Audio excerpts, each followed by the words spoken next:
দৈনিক কতজনের রুটি বানানো এভাবে? দৈনিক সকালবেলা আপনার ওই 10-12 কেজি চলে। আচ্ছা আচ্ছা। আর ভাত, আমরা একটু ভাত দেখি সকাল থেকে ভাত, গরম ভাত। আচ্ছা আচ্ছা আচ্ছা। আপনার এদিকের মানুষ মনে হয় এই রুটিগুলোই পছন্দ করে। হ্যাঁ, এই রুটিটাকে আমরা কি টুন্ডুল রুটি বলবো না নাল রুটি?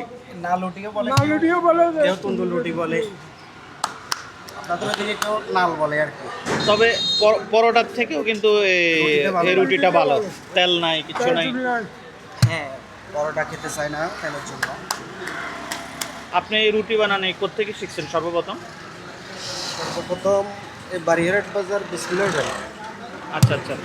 আপনার তো একজন ওস্তাদ আছে, শিখছেন যে? হ্যাঁ। না নিজে নিজেই? না না, কারো কাছ থেকে দেখে শিখলে ওনারা মানতে হবে। হ্যাঁ রাইট, এটা রাইট বলছেন। আপনি যে কোনোদিন সাবার আপনি যদি দেখে শিখলে ওনার নাম না যদি বলেন, হুম হুম হুম, অকৃতজ্ঞতা হয়ে যাবে। ওস্তাদের নাম বলতে হবে।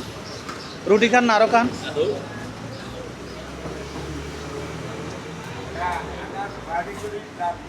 রুটি